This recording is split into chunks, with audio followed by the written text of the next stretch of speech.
My name is Dr. Marquita Hicks, and I am an associate professor of emergency medicine at Wake Forest Department of Emergency Medicine. Our panelists today are Dr. Sheryl Heron at Emory University, Dr. Bernie Lopez at Sidney Kimmel Medical College, Dr. Lisa Moreno at Louisiana State University Emergency Medicine, Dr. Ava Pierce at UT Southwestern Medical Center, Dr. Druck at the University of Colorado School of Medicine, Dr.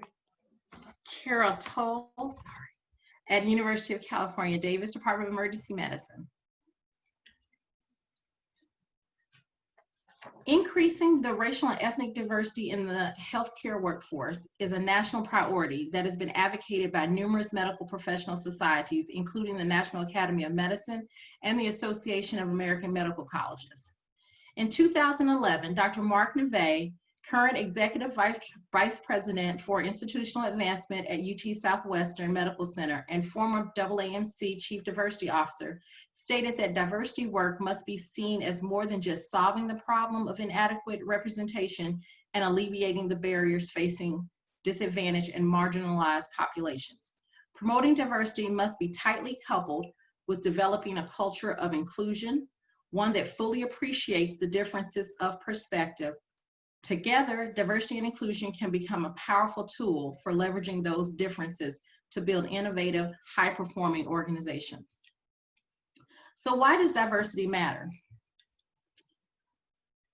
In Diversity Wins, which is the third report in a McKinsey & Company series investigating the business case for diversity, according to their May 2020 report, the business case for diversity and inclusion is stronger than ever. For diverse companies, the likelihood of outperforming industry peers on profitabilities has increased over time, while the penalties are getting steeper for those lacking diversity. In fact, for companies in the bottom quartile of both gender and ethnic diversity, they were 27% more likely to underperform on profitability than all other companies in their data set. The benefits of a diverse medical workforce have been well documented and include improving access to care, increasing patient satisfaction, and enhancing the learning environment in medical education.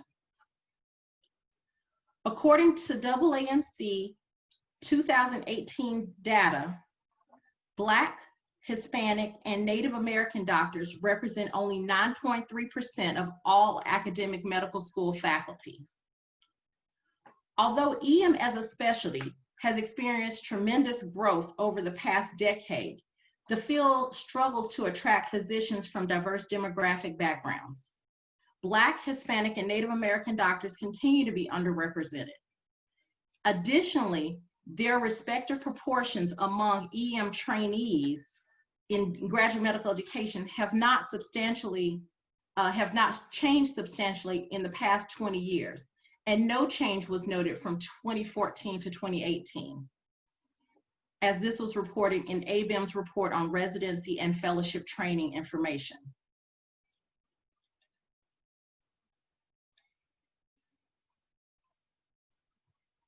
Hi everyone, just want to introduce myself. My name is Dr. Toles. I am the Director of Equity and Inclusion at UC Davis, Department of Emergency Medicine. I'm also assistant clinical professor, and my pronouns are she, her. So I just want to quickly take you through a timeline of the diversity, equity, and inclusion happenings at UC Davis, Department of Emergency Medicine. So our journey with diversity, inclusion, and equity at UC Davis EM really started in 2015. So our chair of our department, Dr. Nathan Cooperman, held a ceremony down in our emergency department whereby he had the principles of community, which essentially was a document that was created by multiple people in the UC Davis community, not just the UC Davis health community or our department, but throughout the undergrad campus as well. And it was essentially the community as a whole dedicating and talking about diversity and inclusion. So what Dr. Cooperman had was a ceremony down in the emergency department, really solidifying that this is what we care about in the department. He actually had a document that was signed by multiple members of the UC Davis EM community and has it posted in the emergency department stating this is a priority for us.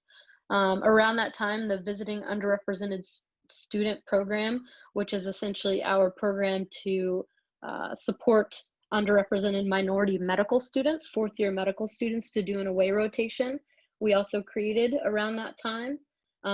Around that time, we started putting thought into a more holistic review process in terms of our intern search committee for the residents. And then we also started thinking more thoughtfully, if you will, about student and faculty recruitment for specifically around underrepresented minorities. From the time of 2015 and 2019, I actually came onto the faculty, and when I was hired, stated, you know, the importance and my focus on issues of diversity, equity, and inclusion, and spoke with, again, my chair, Dr. Cooperman, about creating a position in our department called the Director of Equity and Inclusion that came with some buy-down, which I think is important. We also created a committee, the DM committee, which stands for Diversity, Inclusion, and Equity in Emergency Medicine.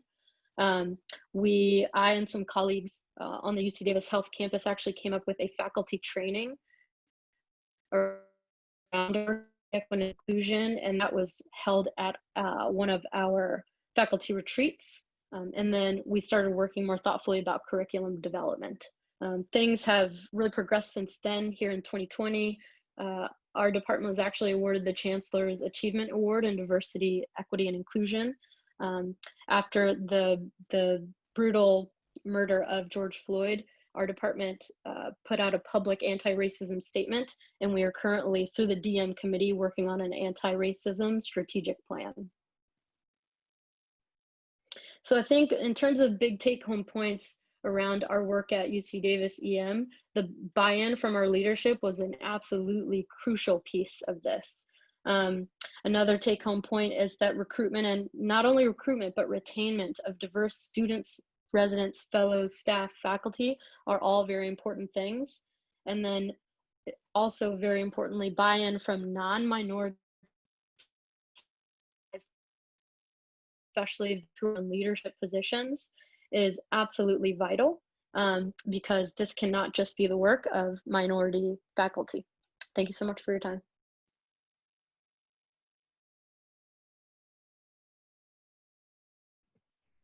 Hi, I'm Ava Pierce, and my pronouns are she and her. I'm the Associate Chair of Diversity and Inclusion at UT Southwestern, Department of Emergency Medicine. At UT Southwestern's Department of Emergency Medicine, we feel that diversity, equity, and inclusion are everyone's responsibility, but those efforts in our department are led by a top-down approach that starts with our chair, Dr. Deborah Dirks, and our leadership team. As Associate Chair of Diversity and Inclusion on that leadership team, I work with the department's Diversity, Equity, and Inclusion Committee and the Resident Diversity and Inclusion Committee to improve the recruitment and retention of our underrepresented in medicine faculty and residents. Our department has instituted holistic review of residency applicants, developed the Emergency Medicine Visiting Elective Program, which provides support for fourth-year medical students who are interested in serving an underserved patient population. And we actively participate in national diversity organizations such as ADIM. UT Southwestern Emergency Medicine also provides educational offerings that will improve the climate not only in our department, but throughout the entire campus. Our department hosted the 2019 SAM South Central Regional Meeting with the theme Increasing Diversity, Inclusion, and Equity in Emergency Medicine, the value of research, networking, and faculty development. And several EM faculty helped to develop the Change Curriculum, a cultural humility curriculum that is available for use campus-wide at UT Southwestern. We recently hosted a health equity and racial discrimination town hall for emergency medicine and participated in the campus-wide Juneteenth panel. We collaborate with other UT Southwestern departments to serve as faculty liaisons for the university-wide GMA program for URM residents and fellows house staff Emerging Academy of Leaders, and participate in many other mentoring and community service projects. There is still much work to be done, but at UT Southwestern Emergency Medicine, we are committed to creating a workforce that will work to alleviate health disparities and ensure exceptional health care to an ever-evolving patient population. I would like to share some comments from Dr. Dustin Williams, our Residency Program Director, and Dr. Danielle Rucker, the co-chair of our Resident Diversity and Inclusion Committee. Hey everyone, my name is Dustin Williams and I'm an associate professor as well as the Emergency Medicine Residency Program Director here at UT Southwestern Medical Center in Dallas, Texas. And I'm here to tell you why diversity matters to our residency. I feel that diversity is a means as well as a marker for excellence. Diversity serves to make our program stronger. Stronger by increasing talent, creativity, and perspective. Diversity in our program also helps us to work towards achieving our goal of decreasing healthcare disparities, as well as increasing access to care here in Dallas County. We value all the differences that our trainees bring to the table. Different backgrounds, cultures, perspectives, communication styles, interests makes us that much more enriched.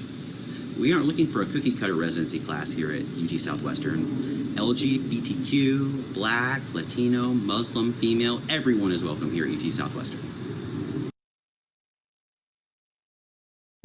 Hi everyone, thanks so much for having me. My name is Danielle Rucker and I'm a second-year emergency medicine resident at UT Southwestern in Dallas. So I'm just going to briefly share a little bit about my journey from a diversity and inclusion perspective. So as a medical student, I also went to UT Southwestern and I had the opportunity to participate in the first iteration of the Equity Summer Research Program. And so the idea of the program was to introduce underrepresented minorities to emergency medicine and let them get involved in a research project, a clinically based research project. And so while there, I obviously had the opportunity to mingle with the residents and faculty, which was great in and of itself, just to kind of increase my exposure. But the most important thing was I had the opportunity to be involved in a large-scale research project that has since opened up lots of doors for me. I've had the opportunity to present at several conferences because of this research. And this is due to the foresight and the willingness of the leadership at UT Southwestern's EM program to create it. And I think opportunities like this are super important all the way down the pipeline for underrepresented individuals. So as a resident, this is just kind of continued, this idea that diversity and inclusion is important and we're going to put action behind it. So one of the ways that they've done that this year is creating subcommittees, and one of those committees is a diversity and inclusion committee, which I'm super pumped to be co-chairing. I'm so excited for all the plans that we have in the pipeline, and I think it's going to be great for our community. And one of the main things that we are working on this year and for years to come is increasing recruitment of underrepresented minorities in our residency program. I think it's super important that we increase diversity in our residency program because we want our residency population to be more reflective of the population at large. We know with diversity in culture comes diversity of thought, and it can only help to enhance our residency program. And that's due to our leadership here. Once again, having the willingness to kind of stand behind this initiative, realizing its importance. So basically, UT Southwestern is an awesome place to train, and they are not just saying that they are committed to diversity and inclusion, but they are putting action behind it. Again, with the Equity Summer Research Program, and now with the Diversity and Inclusion Committee. Thank you so much. Hi, I'm Larissa Velez. I'm the Associate Dean for Graduate Medical Education at UT Southwestern in Dallas, Texas. I'm also the Vice Chair for Education in the Department of Emergency Medicine at UT Southwestern. Today, I want to talk to you about the initiatives for diversity and inclusion that the university has had over the last few years. I firmly believe that the institution should have a top-down approach to diversity and inclusion that should be systematic and should be in the plans for the entire institution. But I also believe that there should be initiatives built from the ground up. So I'll start with that.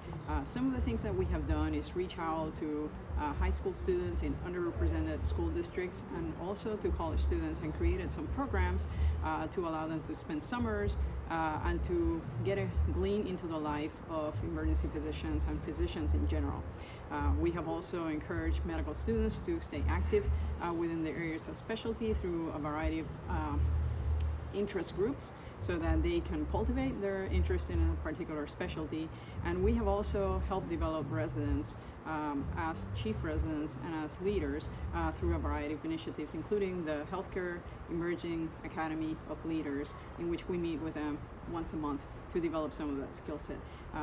After that, we have also hired a very diverse group of faculty, starting with the chair for emergency medicine, Dr. Druck, and the university has been really trying hard to promote diversity and inclusion at all levels. We understand that in academic medicine in general, women and other underrepresented minorities tend to progress more slowly through the academic ranks. So we have made a deliberate effort to make sure that everybody is promoted and included in the promotion process as equally and equitably as possible. So I hope that you want to learn a little bit more about diversity and inclusion at University of Texas Southwestern and also within the Department of Emergency Medicine. Thank you very much.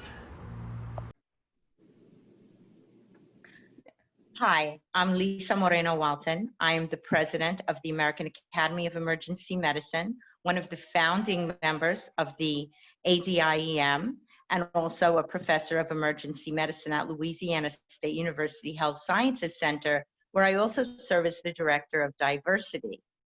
When I first came to LSU, our program was definitely not diverse. In fact, it consisted entirely of Caucasians, although we did have a good mix of male and female. At the time, I was rather upset about the lack of what I perceived the lack of diversity, even though the program was proud of having plenty of females as well as geographic diversity. I think that in my eagerness to make a change, which incidentally was supported by my chair and the vice chair of the department, but I think that at times I was a little bit in your face about the fact that we needed to become more diverse. And I think that when you take that attitude, people end up feeling that you're making them wrong, and they become resistant and they get defensive. Of course, if you're telling somebody that they aren't doing things correctly and that they need to do things differently, they are going to become defensive, because most people really try to do the best job that they possibly can and often just don't know how to do the job. So I learned over the years that people need permission essentially to be human. We all know, and I teach this and so do my other colleagues in diversity training, that bias is human. All of us are biased because of our life experiences and because of the families and communities into which we're born. So human condition is equal to being biased. And when people have permission to have biases and they're still allowed to be a good person, that's when they can ask for help and that's when they can change. Robin DiAngelo has recently written the book White Fragility, and she coined that phrase to reflect exactly that often when we criticize, people become defensive. And it holds true in all circumstances that people don't want to be associated with something that they're told is bad or wrong.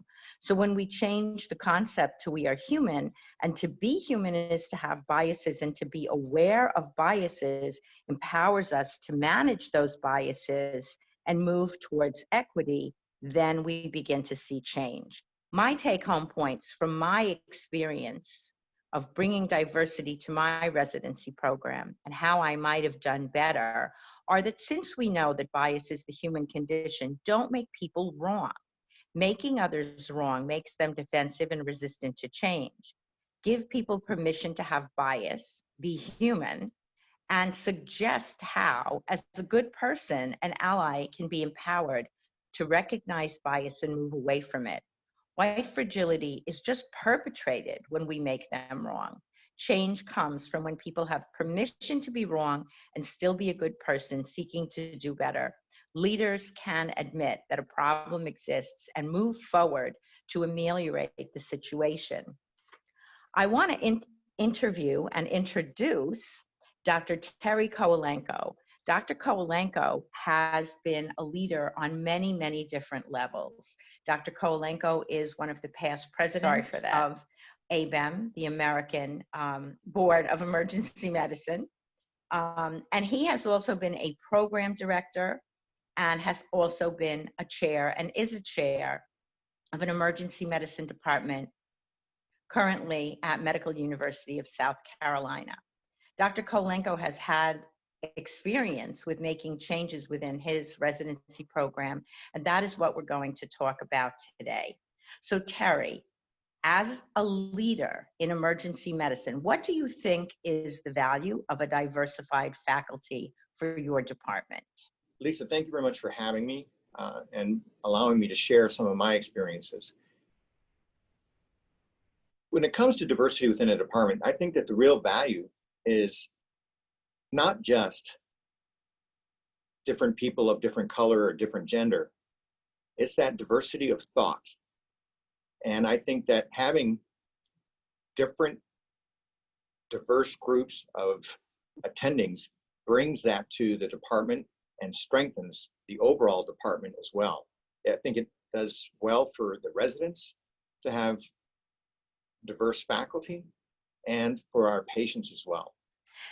And so as a faculty, having a faculty that is diverse in terms of race, ethnicity, gender, sexual identity, and age is often as valuable as having a faculty that is diverse in its training, or as you pointed out, diverse in its thought, in its attitude, in its experience. And how have you seen these benefits play out in residency training?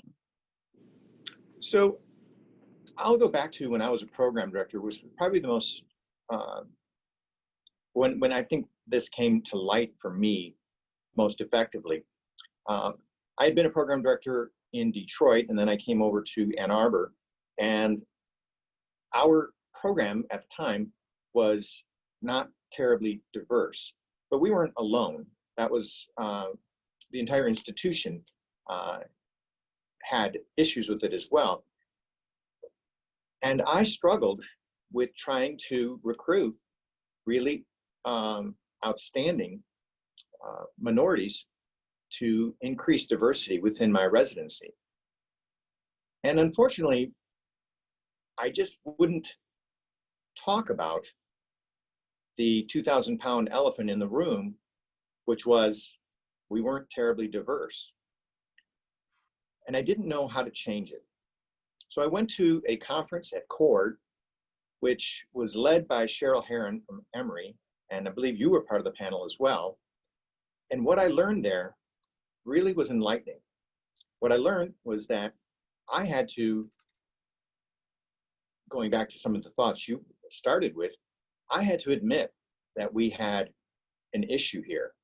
And I had to be very open and honest with the candidates to tell them that I recognize that my program wasn't terribly diverse at the time, but that wasn't my goal, and that my goal was to make it more diverse. And I will tell you that I received more thank you cards from candidates who were so appreciative of the fact that I not only recognized it, which I always had, but that I admitted that we had an issue and that we wanted to fix it. And it was so refreshing to them. And very quickly, over the course of just a few years, we started being able to recruit some minority candidates, and it did change our program. So I think there was huge value in that. And I still thank you and Sheryl for basically showing me how to do it right. Well, we think you did an amazing job. And we actually know some of the graduates of your program who talked about the fact that early on you did make that admission and did state your commitment to making things different and your desire to make things different. But the next issue that comes up after just diversifying your faculty and your recruitment is retention. And someone at your university actually makes the statement that equity is inviting someone to the dance, but inclusion is inviting them to dance. How do you, as a leader, either as a chair or a program director in the past, create an environment that allows for inclusion so that the rest of your staff is supportive of your new recruits, and then retention will naturally occur? What I try to do is not have a hierarchical way of leading the department. My leadership style is not one of being a control freak, but rather influence.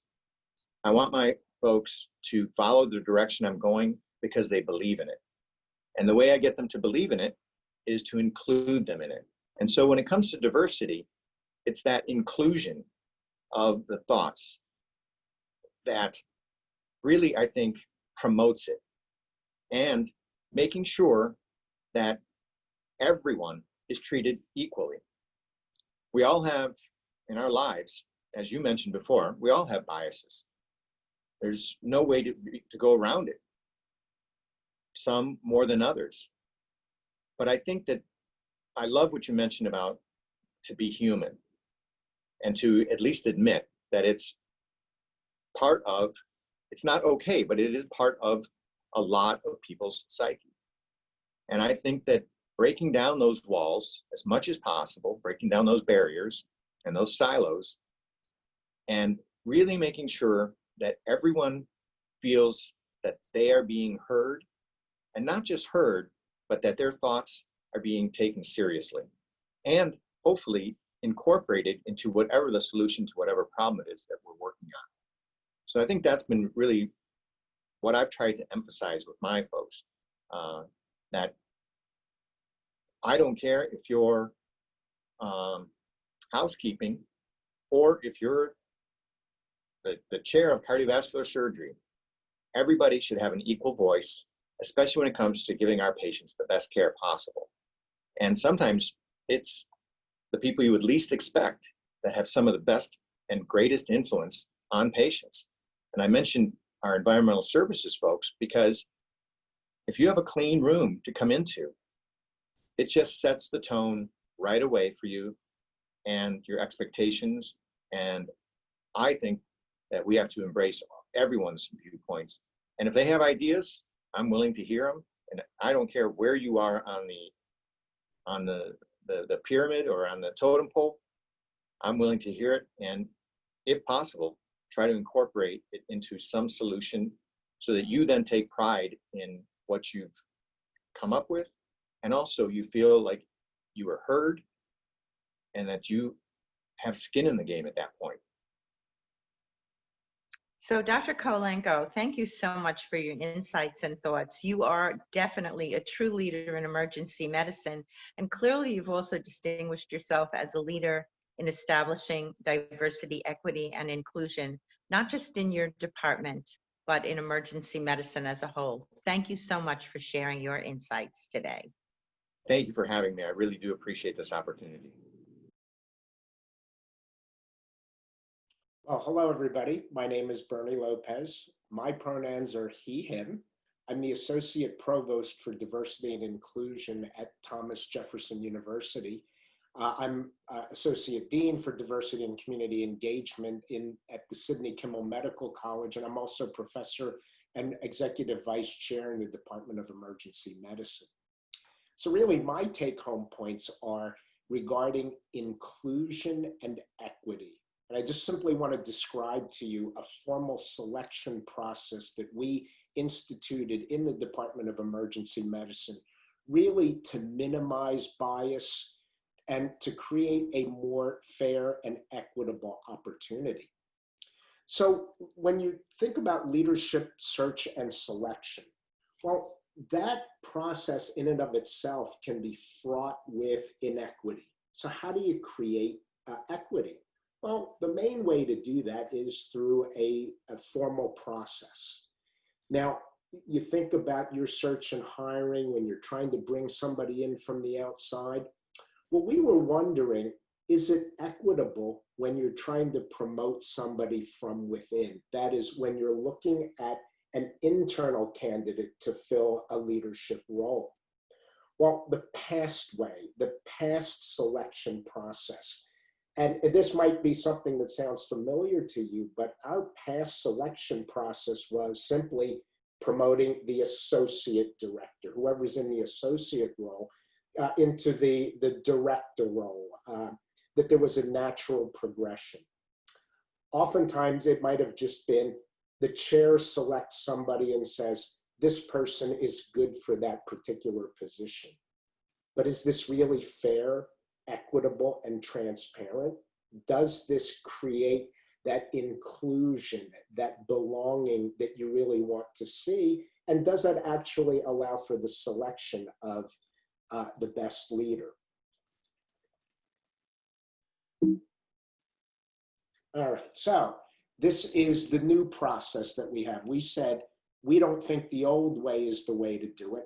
This is the new process. So in our new process, what we did was we actually had a formal process that was developed by the Associate Provost for Faculty Development and the Associate Provost for Diversity and Inclusion at the university. Now, this happened to be two people who are also in the Department of Emergency Medicine, but we both put on our hats, our outside hats, to develop a process that we actually think would work across the university. So it's a formal process. We define the leadership positions. What were those positions in which this process would apply to?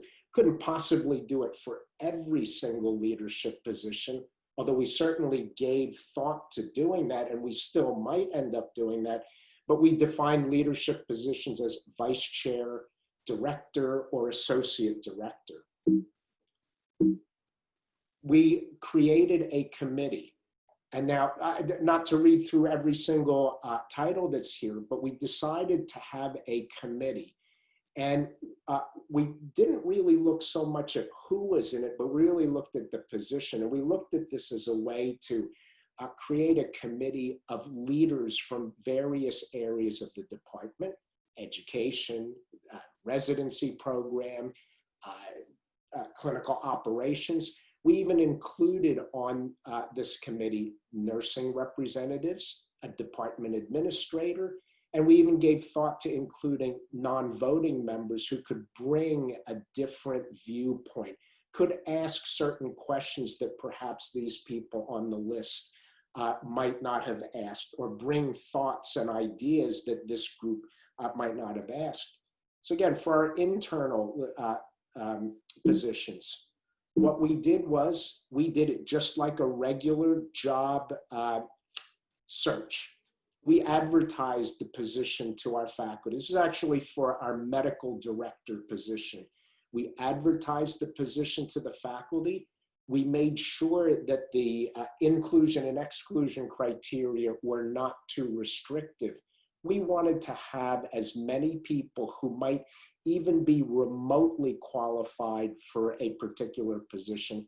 We wanted as many people to apply. Through a formal application process, we thought that this would open up opportunity to many. And we actually had people apply who we didn't think would have applied.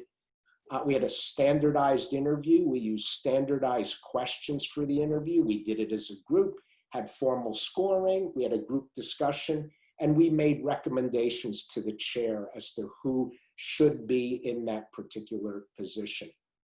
It's interesting, this process, when we look at the old way, we would have picked one person, and in our new way, we actually selected a different person, gave this person an opportunity. We actually believe we selected the right person, but this whole process was a way for us to make sure that we were as fair, equitable, and transparent as possible. And we believe that a process such as this allows for a most inclusive environment.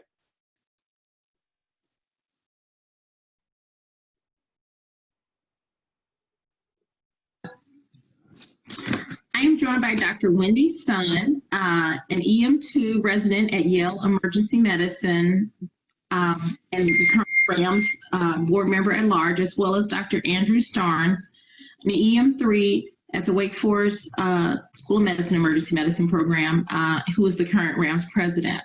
Thank you both for joining me. It's a pleasure. For having us.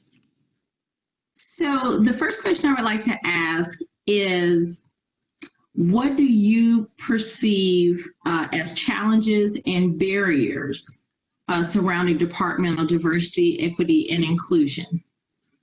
So I guess we'll start with Dr. Starnes.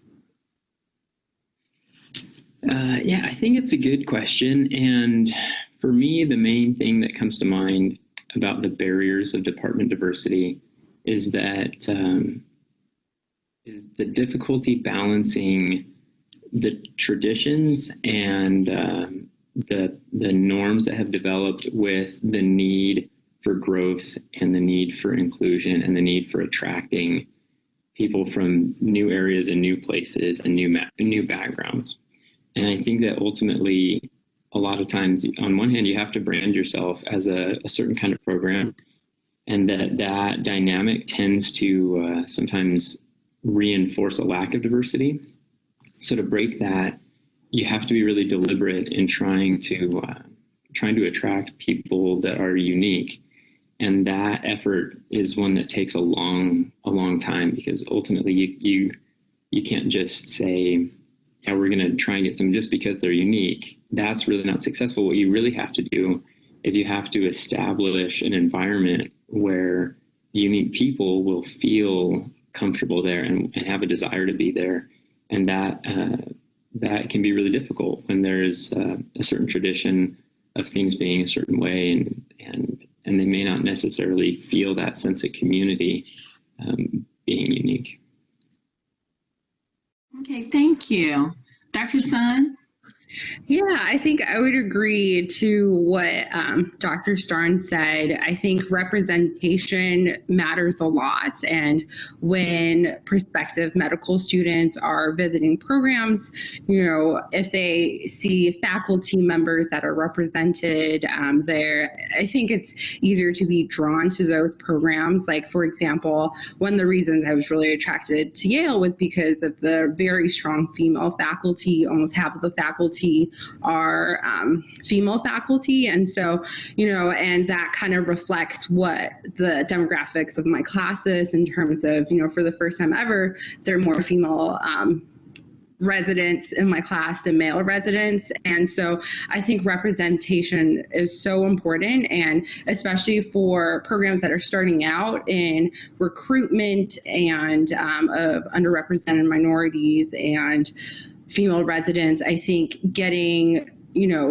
starting out with the diversity and getting folks, involved and attracted to the program could definitely be a hurdle for programs. And so I think just getting that kickstart is something very, important to consider, and something, that I would love to ask the panel about to, see if they had any ideas. Because I think definitely, with geographical locations, a lot of times it could preclude some of the kind of just the challenges in addressing the diversity of a class.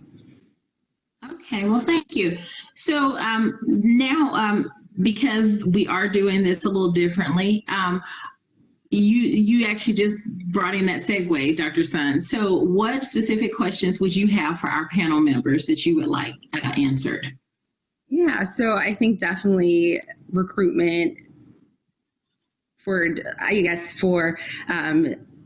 kind of like a diverse class is very intentional and very important. So I was just wondering, for residencies that are just starting out, what recommendations you have for them in starting their own diversity inclusion committee, and in terms of recruiting underrepresented minorities. Dr. Dr. Starnes, any specific questions you have for our panel members today? Yeah, I think I often wonder, my interest lies a lot in operations and administration, and the question so often becomes, when you want to improve performance, what metrics are you going to measure? And I think that that's really, really key here, because how do you measure the success of changing a culture? Are you going to count people that fit a certain mold that you're looking for?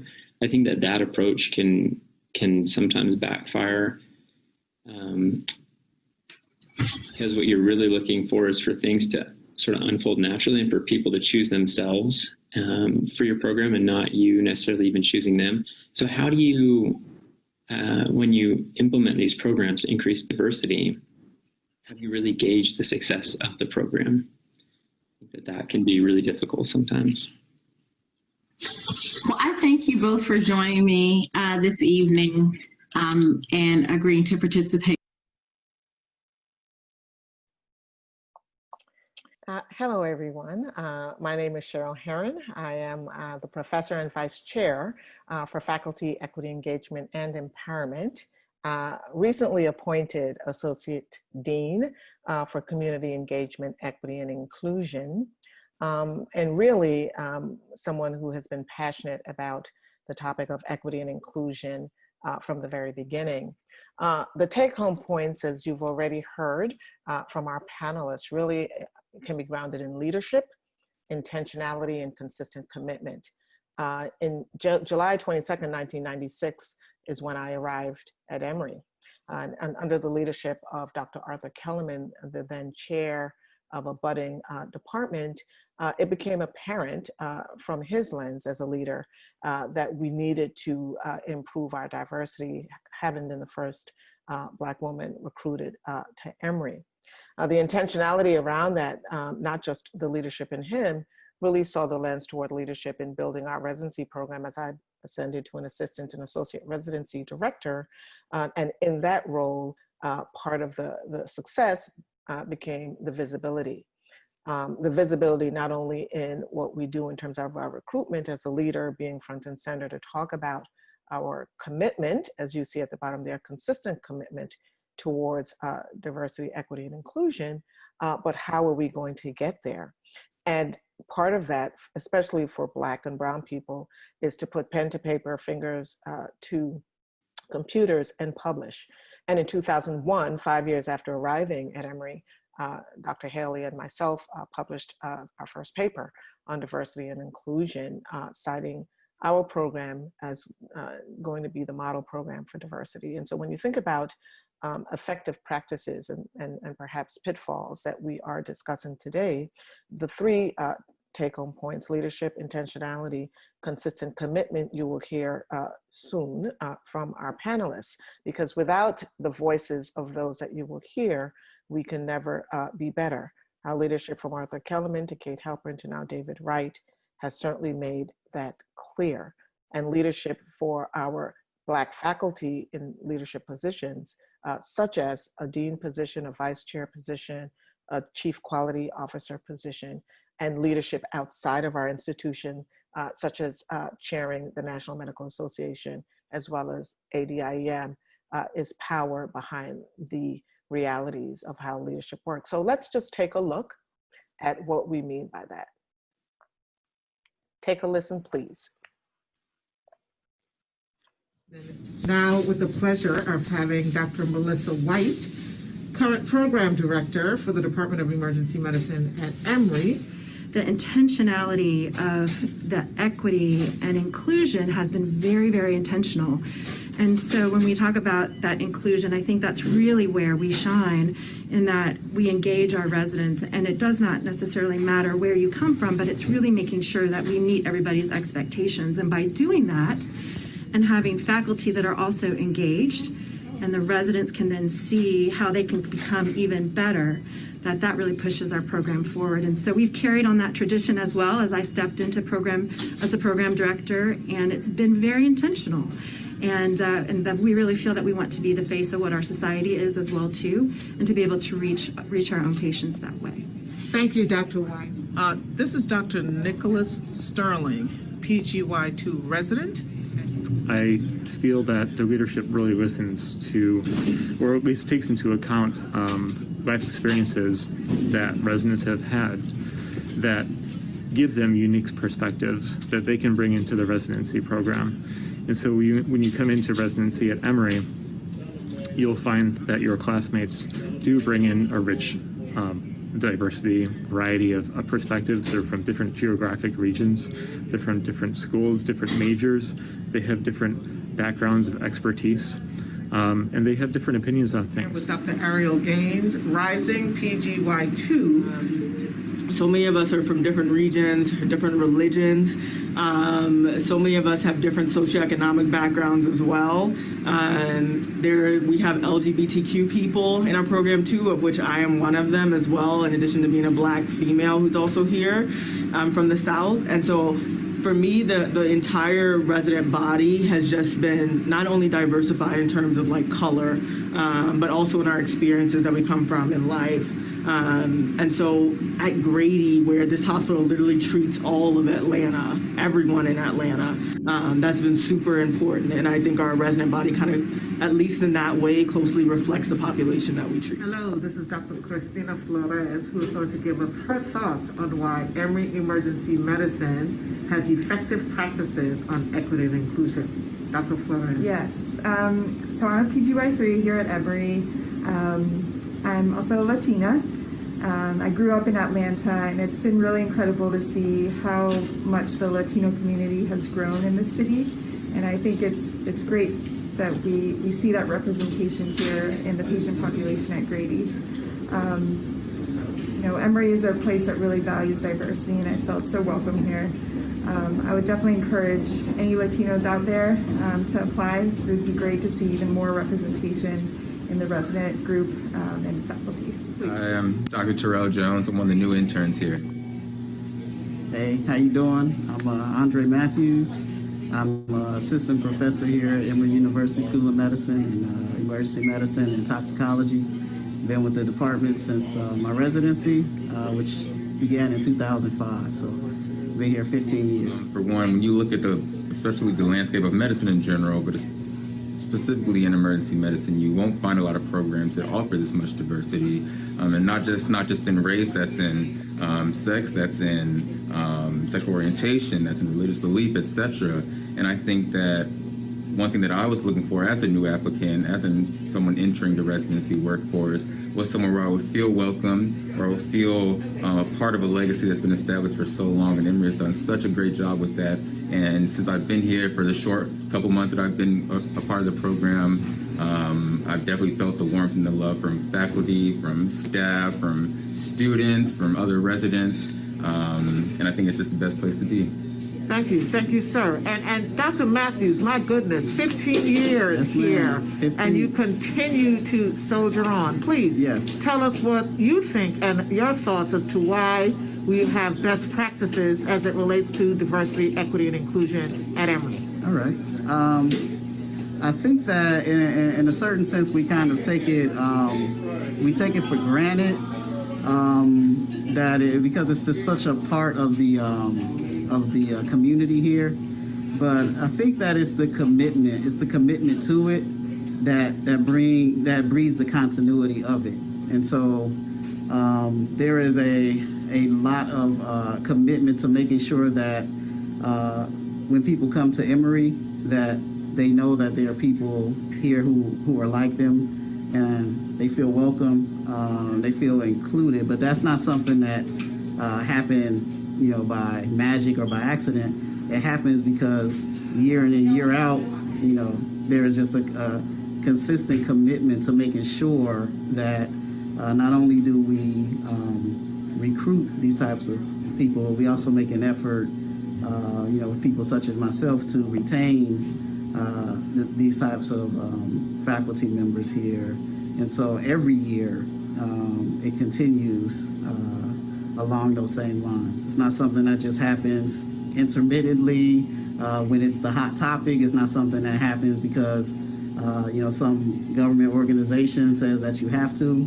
It's something that has always been a part of this program, that this program sincerely, wholeheartedly believes in, to be important, and that type of commitment will always continue to breed the continuity of it, because every year in and year out, people come here and they're on the interview trail at a lot of different programs. A lot of the residents we get could have had their choice into where they want to train, but they see that. It's been the same whether you talk to an Emory graduate from last month, the last few years, or someone such as myself, who has been more than a decade.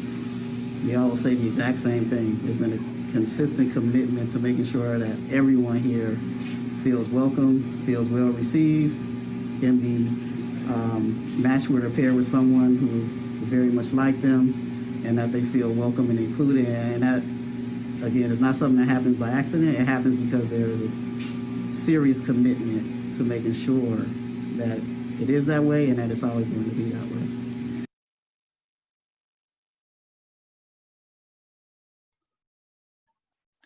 We hope that you have gained some insight into the range of diversity and inclusion efforts from these various programs. Despite multiple ways of achieving that diversity, equity, and inclusion, one theme remains clear. This is everyone's responsibility. Everyone has a role and responsibility in creating a diverse and inclusive environment. For D&I efforts to be successful, everyone must work together to advance the departmental strategic goals. Intentionality matters. The work is too great to be accomplished by one individual. We would like to thank the speakers, additional participants for this virtual forum, and we thank you for watching.